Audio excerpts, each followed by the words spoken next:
Hello guys, तो दिवस उजाडला ज्याची आम्ही अतिशय आतुरतेने वाट बघत होतो. आम्ही चाललो आहे खिंडसी रामटेकला.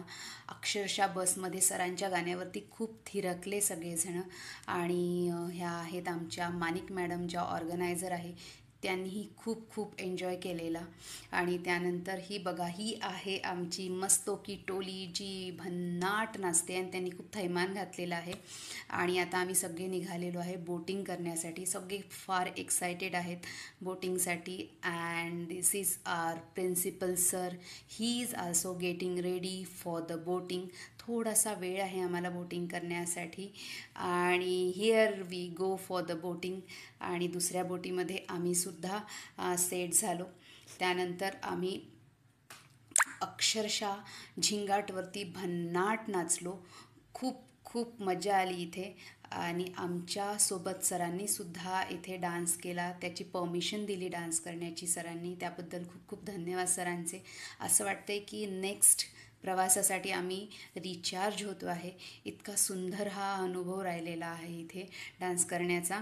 आणि जाताना वाटेमध्ये आम्हाला काही सँटासुद्धा दिसले. आणि पुढे चाललेलो आम्ही हळूहळू.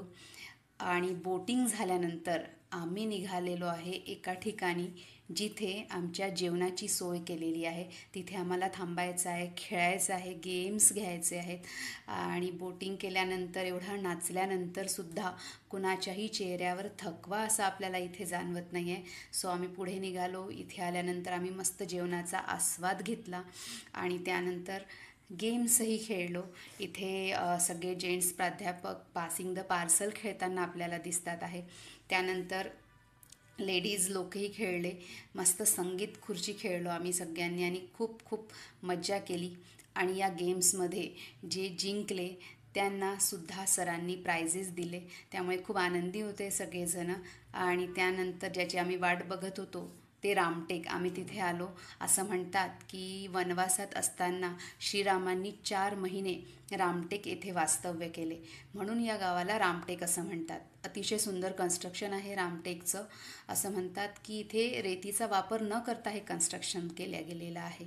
आणि ही जी विहीर आहे तिथे राम, सीता आणि लक्ष्मण आंघोळ करायचे वनवासाच्या दरम्यान असं म्हणतात. खूप सुंदर स्पॉट आहे हा. छान दर्शन घेतलं आम्ही सगळ्यांनी. आणि रिलॅक्सेशन टाईम, थोडंसं दमलो, आराम करतात आहे इथे. सरसुद्धा थोडंसं रिलॅक्स होतात आहे. आम्हीही एका ठिकाणी बसलेलो आहो.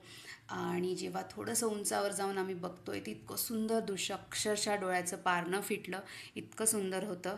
आणि ही सहल आमच्यासाठी सदैव अविस्मरणीय अशी राहील. आणि thanks to the principal sir for this wonderful wonderful memories.